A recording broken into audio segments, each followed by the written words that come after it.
Joe, can you hear me?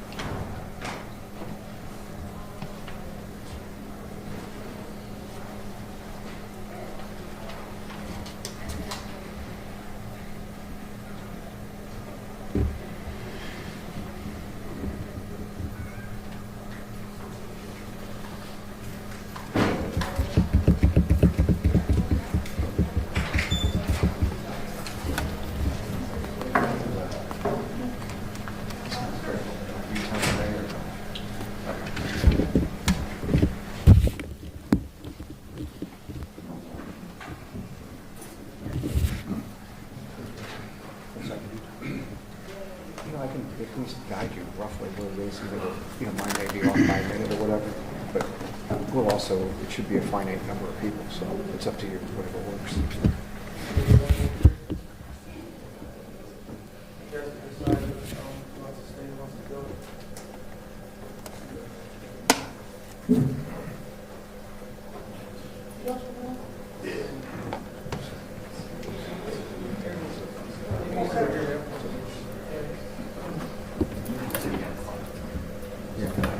Well, just check your phones, make sure your phones are turned off or on silent, please. They have to be put away, they can't be held up or anything. Thank you.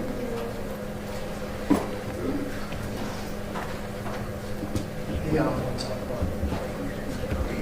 You guys shut those doors, please. Thank you.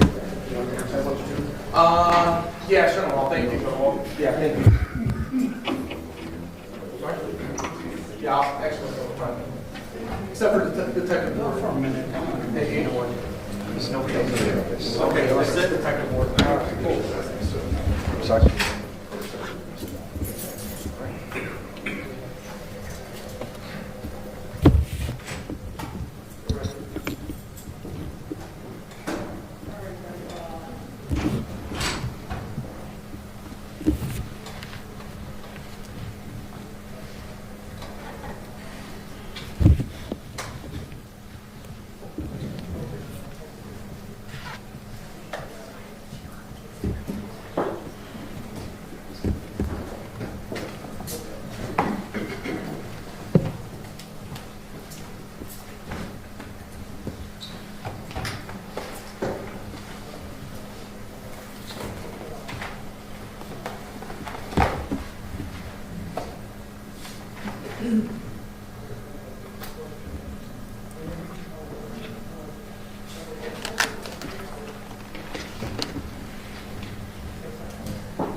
All rise.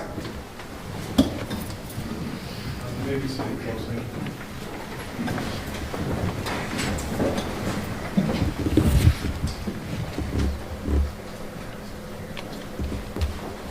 All right, we are on the record in the state of Ohio. This is Mr. David McDaniel, a 6'7" 673-674. On a prior date, the defendant withdrew his former plea of not guilty and entered a plea of guilty as follows. Mr. McDaniel entered pleaded guilty to amended count 1, aggravated murder, unclassified felony, with the deletion of specifications. As to count 2, aggravated murder, unclassified felony, with deletion of specifications. He entered a plea of guilty to count 9, aggravated robbery, felony of the first degree, with the deletion of specifications, and also to count 10, aggravated robbery, felony of the first degree, with the deletion of specifications. Counsel had asked for the preparation of the pre-sentence investigation report. If you see that document, I've made it available to the state of Ohio as well as the defense counsel, and the court is now prepared to go forward with sentencing. Is the state of Ohio prepared to go forward? We are, Your Honor. Counsel, are you prepared to go forward? Yes, we are, Your Honor. Thank you. Anything the state of Ohio would like to put on the record prior to imposition of sentence? Thank you, Your Honor. May it please this honorable court, Assistant Prosecuting Attorney Mahmoud Awadallah on behalf of the state of Ohio, along with Assistant Prosecuting Attorneys Elena Hagan and Anthony Miranda. Your Honor, as this court has stated on previous date, this defendant pled guilty to 2 counts of aggravated murder, as well as 2 counts of aggravated robbery in relation to the homicides of James Skernivitz, a father, a son, a husband, a Cleveland police detective, and Scott Dingus, a father, a son, a husband, and a private citizen. Those charges were a result of cowardly actions of David McDaniel and others on September 3rd, 2020. Detective James Skernivitz and members of Operation Legend Squad were engaged in a covert investigation. Detective Skernivitz was undercover, wearing plain clothes and driving an unmarked undercover vehicle, a black 2015 Infiniti SUV. Detective Skernivitz picked up Scott Dingus, a confidential informant who was helping with an investigation later that evening. They drove to West 65th Street behind Rose's discount store to prep, to get ready for an operation that was going to take place later that evening in a different location. 3 individuals approached them in an attempt to rob his occupants. Those 3 individuals had come to that area to rob someone else that day, but they saw an opportunity when they saw Detective Skernivitz and Scott Dingus sitting in the SUV. They saw Detective Skernivitz counting money, and they approached the vehicle. When Detective Skernivitz noticed the 3 males, he attempts to leave, but David McDaniel and Kevin Robinson opened fire as Detective Skernivitz and Scott Dingus drove away, killing both of them. Your Honor, the state of Ohio asks this court to impose the agreed recommended sentences of 2 life sentences with first chance after parole after 50 years. We'd ask this court to hear from victims on this case. We'll wish to address you at this time. Whomever you'd like to call. Thank you, Your Honor.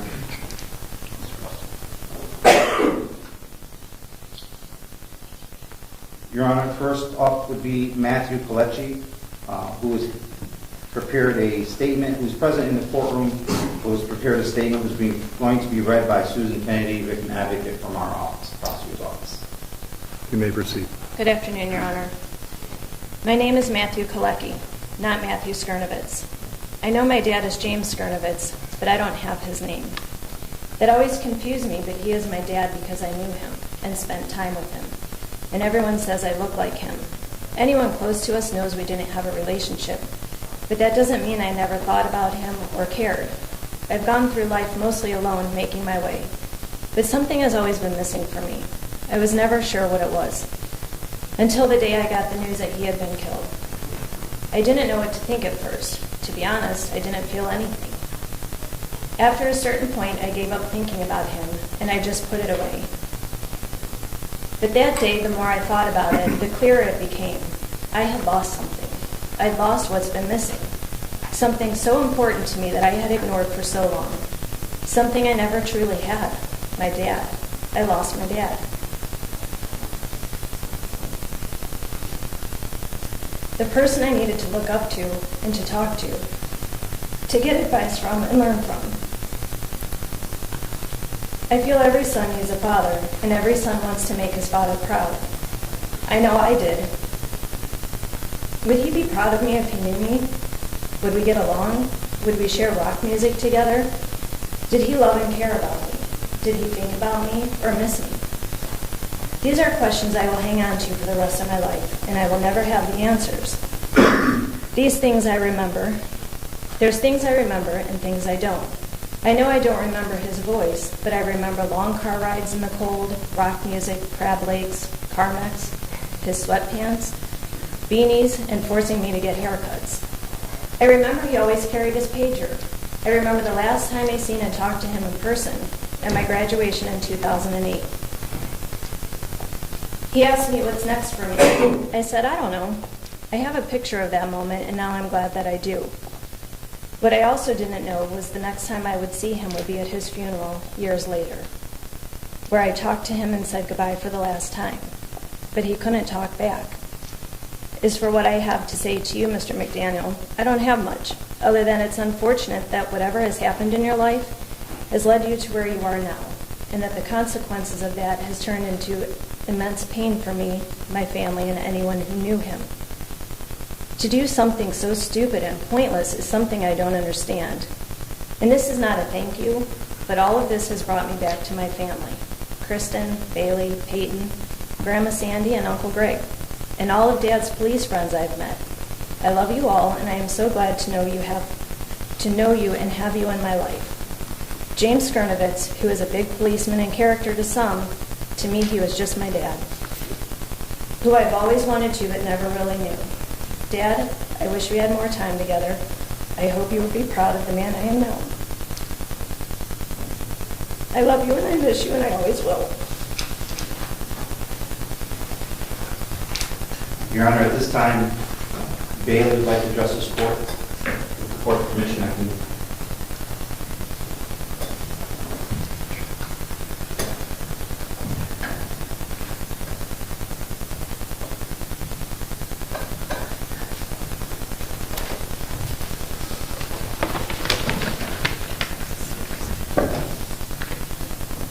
Around 10:30 p.m. on the night of September 3rd, 2020, the actions of 3 individuals changed my life and many other lives forever. That night, David McDaniel, Kevin Robinson, Luis Garcia allegedly set out to perform a robbery. Only instead, they murdered James Skernivitz and Scott Dingus in cold blood.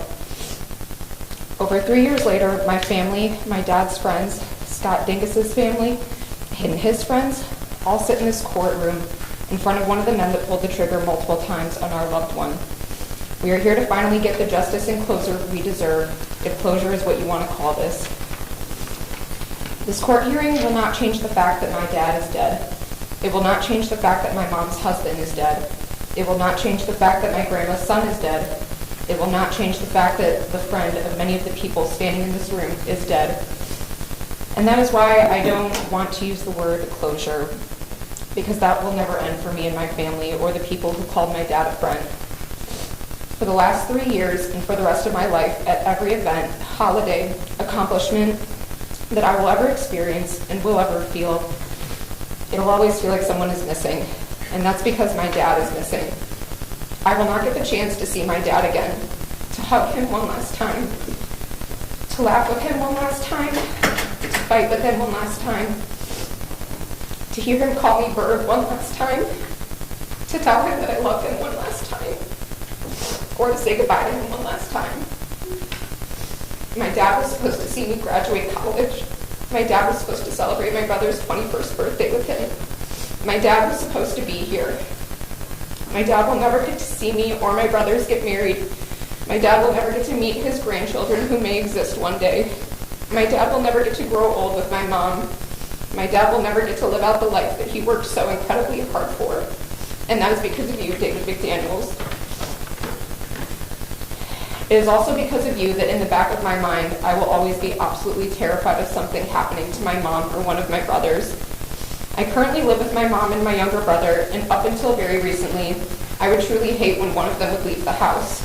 I used to find myself in a panic if they weren't home, or if I didn't know where they were. I would not go to sleep until I knew that both of them were home. If they didn't come home, I would call and ask where they were and when they would be home. My mind would automatically assume the worst if they weren't home when I thought they would be, or if one of them did not answer their phone the first time that I called. If another family member called me, my mind instantly went into that panic mode, and before answering, I would prepare to hear that something horrible happened to one of them. David McDaniels, not only did you take away my dad from me, but you also took away any sense of safety that I had for myself or my family. It's natural to worry about your family, but I will forever have a type of worry and fear that most people could never understand. David McDaniels, I want you to know that from the beginning, over 3 years ago, I did not wish for you to receive the death penalty, and that I defended your life to my family and my legal team. Not because you deserve it, but because I don't see how playing a role in ending your life would make me any better than you. The next time we see each other, it will be at your first parole hearing. So until then, for the next 50 years while you wait for parole eligibility, I hope that every day you think about how I, the daughter of the individual you murdered, showed you the mercy that you did not show my dad, Detective James Skernivitz, or Mr. Scott Dingus, and that is one of the many differences between you and I. Thank you.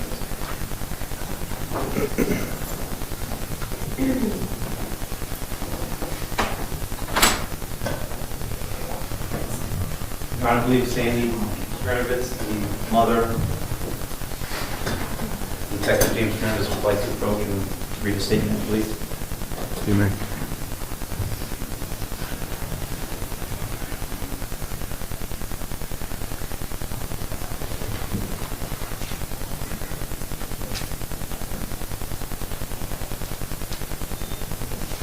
"2 years, 7 months, and 10 days ago, you callously took the lives of 2 men. One of those lives was my son, a brother, father, and husband. The ripple effect of your actions that night will be felt by all who knew and loved him forever. The sentence you are receiving for your actions does not even come close to what you deserve. WTF."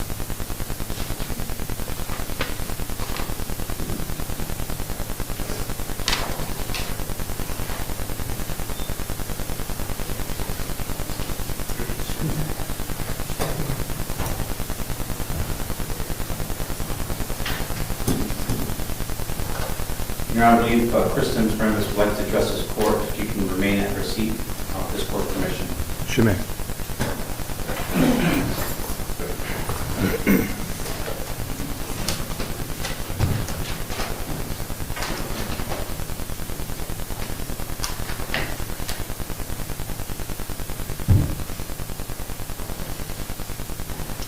You murdered 2 men September 3rd, 2020, and you will serve 25 years for each of their murders.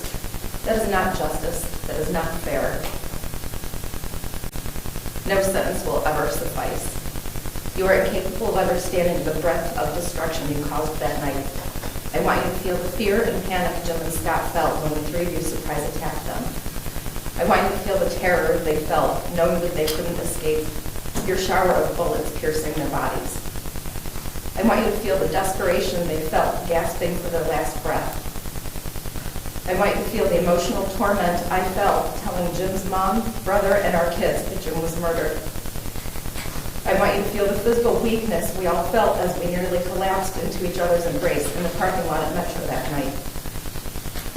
I want you to feel the absolute sickness and heartache you bestowed upon hundreds, maybe even thousands of people who loved Jim and Scott. Scott's life was no less valuable than Jim's, but the remainder of my focus today is on the man I know and love. You murdered a man whose life was dedicated to preventing people like you from becoming people like you.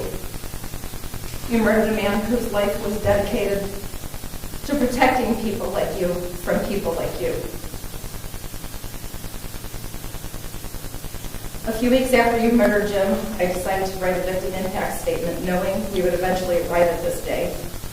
I planned to write a statement every few weeks to review the evolution of my feelings about you and the others involved in murders and aftermath. Several weeks later, as I sat to write a second version of the statement, I decided none of you are worth one more moment of my time. Not one more thought in my mind. I never wrote another statement. until today. Today will be the last time you intrude on my life. It's nearly 3 years later, and I finally wrote the second version, the final version. I don't mourn the murders you committed that night. That would mean including you in my mourning. You don't exist to me. I mourn the abrupt and horribly premature absence of Jim. I miss Jim when I wake up and his arms are not around me. When I'm brushing my teeth and Jim's not next to me doing the same. When I leave for work and Jim's not there to kiss goodbye. When I look at my phone and there's no missed call or text from Jim. When I go to the grocery store and I don't pick up a tub of butter pecan ice cream. When there's a football game and he's not yelling at the TV or on the phone mulling over the play-by-play with his friends. I miss Jim when I drive his truck and listen to the last CD he left in the player. I miss Jim when I wear his favorite hoodie, but I can no longer smell him. I miss him so much when I look at our kids and I see Jim smiling back at me. Take a look at the obvious imbalance of support in this courtroom today. You see, David, Jim was everything to a lot of people. He was everything to me. He was everything to his family. And he was everything to his friends. You are nothing but a piece of shit.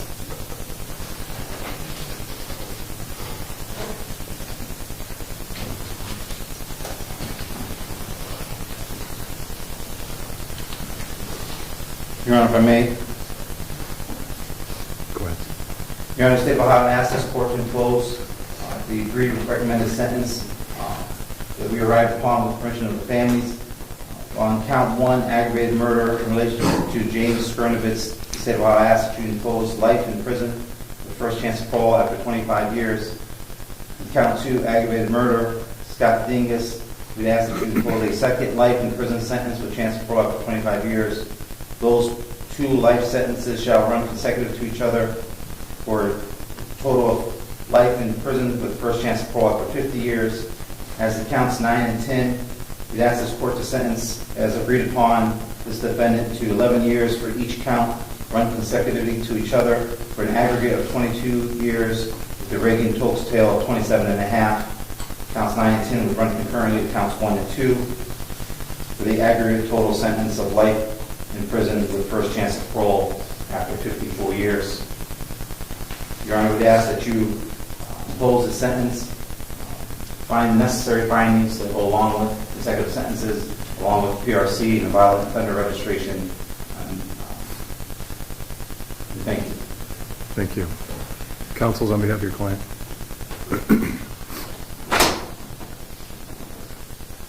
May it please the court, Your Honor, Nancy Jameson and Fernando Mack on behalf of David McDaniel. Your Honor, obviously there is nothing that can be said in this courtroom today that can bring back anybody's life, that can make this situation any less difficult than it already is.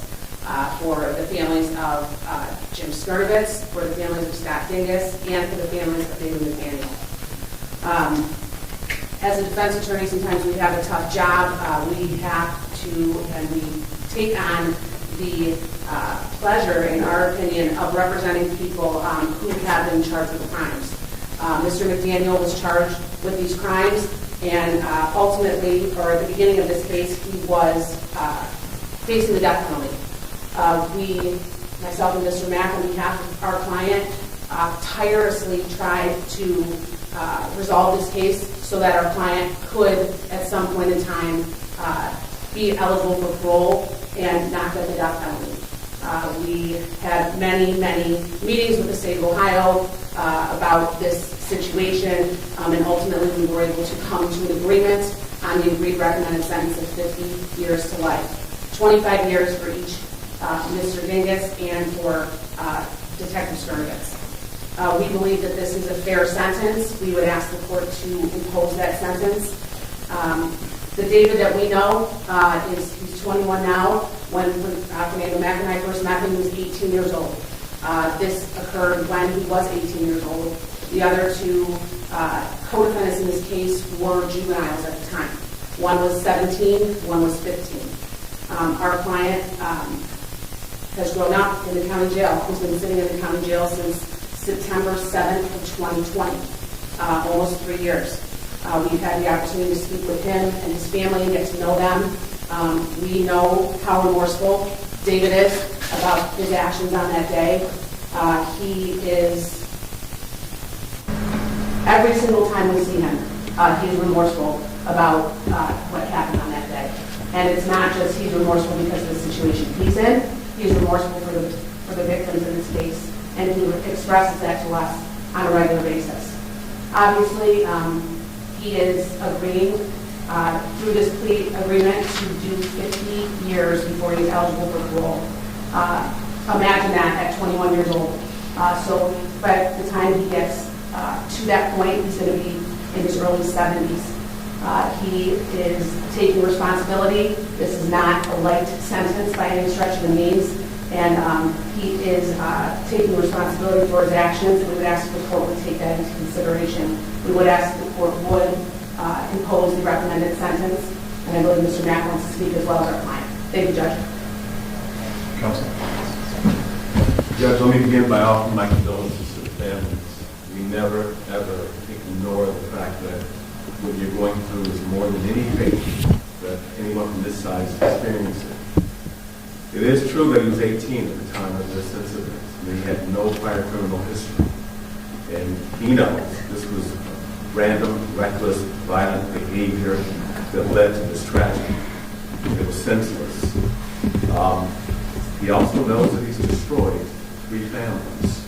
Those families over there, and this family back here as well. And he has been in custody for almost 3 years.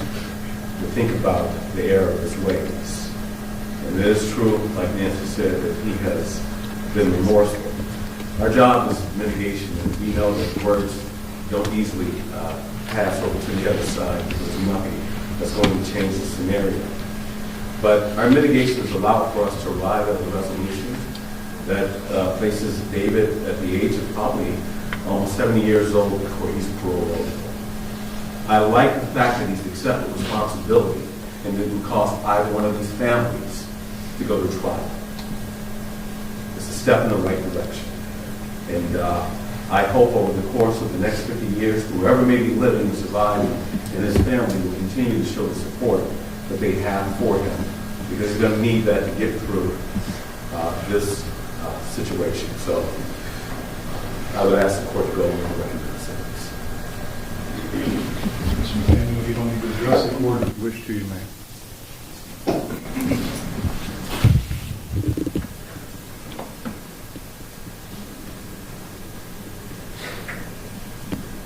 I want everybody to know that on that night, it wasn't a planned thing. It wasn't set up to kill anybody.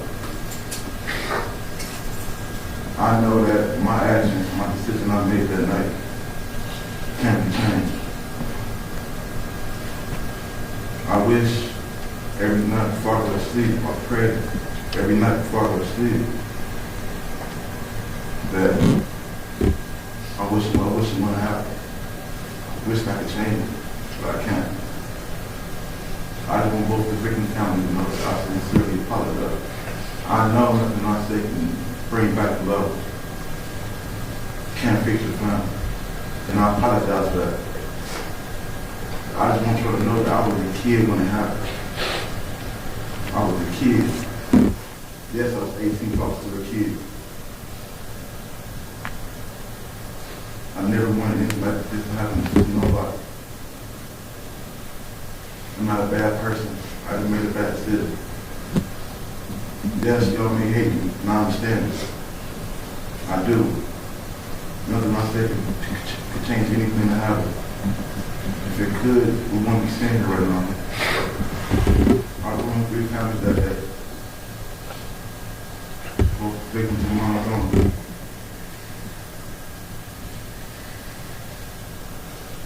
No, nobody deserves to die. Nobody deserves to lose anyone. And I want everybody to know that I sincerely apologize.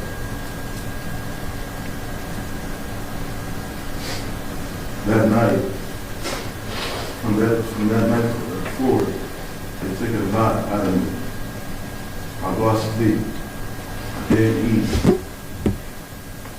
Every night, I go to sleep in the county jail, thinking about the family that I ruined that night. Thinking about the ways, if I knew what else would happen, it wouldn't happen. But I did, and it did. And I sincerely apologize.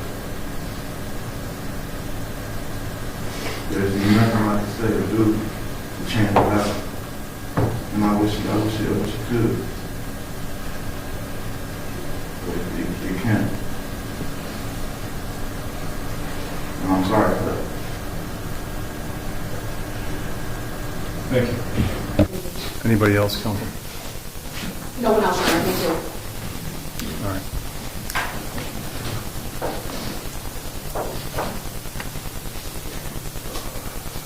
The court has formulated its decision based upon the overriding principles and purposes of felony sentencing, which are to protect the public from future crime by the defendant or others, and to punish the offender using the minimum sanctions that the court determines accomplishes those purposes without imposing an unnecessary burden on state or local government resources. To achieve these purposes, the court has considered the need for incapacitation, deterrence, rehabilitation, and providing for restitution. The court has considered the relevant sentencing guidelines provided in Revised Code 292911, 292912, 292913, as well as 292919. I can't agree with anybody more than Bailey. What you said is today is not the end. It's not closure. You're 100% correct. I hope, though, after this, that the families, both sides, while it's not closure, can start the process of healing. And I don't have the words. I've been up here for a long time now, and every time I think that I can't see evil on evil, and this is what we have here. Just families absolutely devastated. Your family devastated. Your life devastated. Over a couple dollars. And it might not have been planned. Over a few dollars. Look at the destruction you've caused.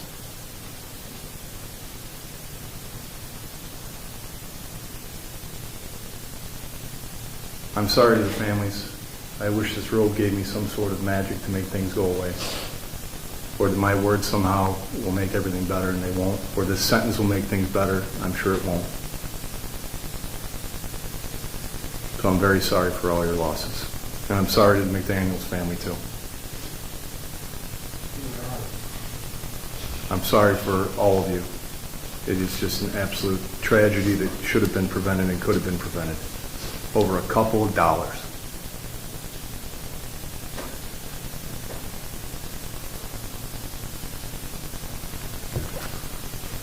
I will sentence you according to the plea agreement by the parties.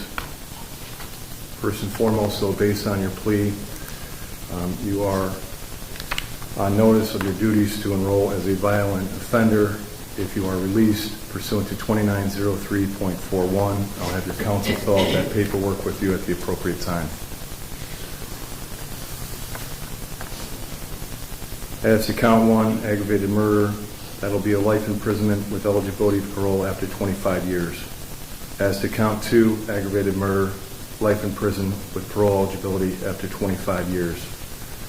As to count 9, aggravated robbery, felony of the first degree, that'll be 11 years at the Lorraine Correctional Institution. Sir, because you qualify for what is known as the Reagan-Tokes Law, which I'll note your lawyer's objection to, you are going to receive 2 sentences. You will receive what's called a definite sentence of 11 years, and you're subject to an indefinite sentence of 16 and a half years as it relates to count 9. Sir, there is a rebuttable presumption that the defendant shall be released from the service of the sentence at the expiration of the minimum term or presumptive early release date, whichever is earlier.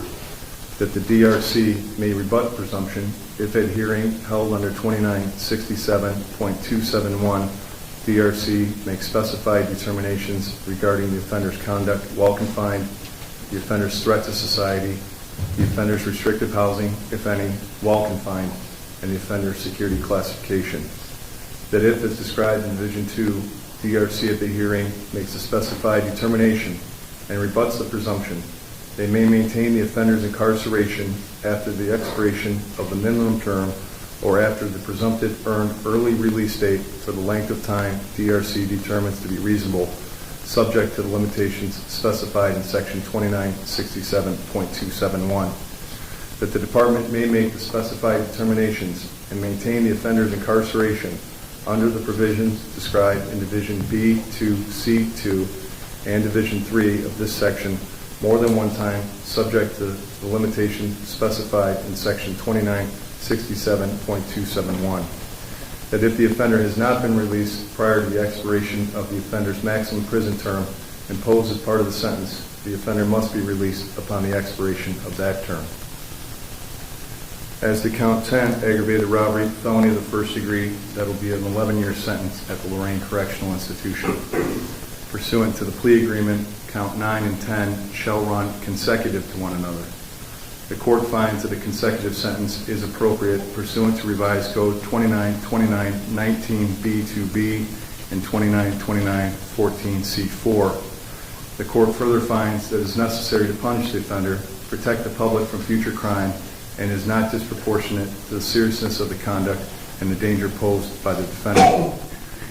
That one or more offenses were committed while offender was awaiting trial on community control sanctions or post-release control, or the two or more offenses are part of one or more courses of conduct, and that the harm caused is so great or unusual that a single prison term would not adequately reflect the seriousness of the conduct.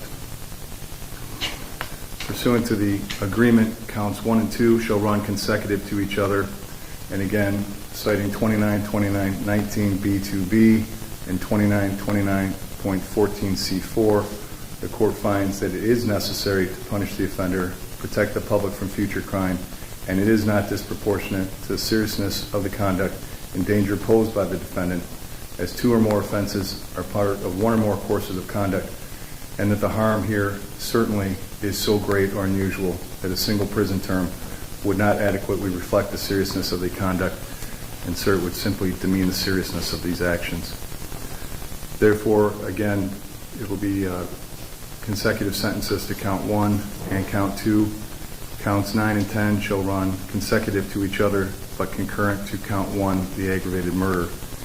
As it relates to count 9 and 10, if ever applicable, you will be subject to what is called post-release control, and that would be a mandatory minimum of 2 years up to a maximum of 5 years of post-release control. That means, sir, that the Adult Parole Authority, and not this court, would supervise you. They again would supervise you for a period of 2 years up to a maximum of 5 years. The adult parole system would give you terms and conditions you must follow. Should you fail to meet the terms and conditions of the Adult Parole Authority, then they can modify and or extend your supervision and make it more restrictive. They can incarcerate you for up to 1/2 the original sentence imposed by this court. If you fail to appear for them, they can charge you with a new offense called escape, another felony where you face additional prison time. And if you commit new crimes while on post-release control, you can face the maximum penalty under the law for the new crimes committed. Your sentence then, sir, will be life imprisonment with first eligibility of parole after serving 50 full years. You will be given credit for jail time in the amount of 948 days and any days awaiting transport. I will waive any remaining fines, fees, or costs. You certainly are now indigent, and you will receive any jail time credit awaiting transport. Is there anything else that we need to do on the record on behalf of the state? On behalf of the state, Your Honor, thank you.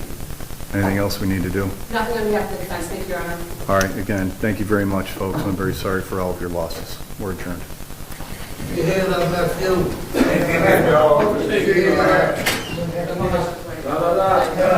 McDaniel, keep your head up. Come on.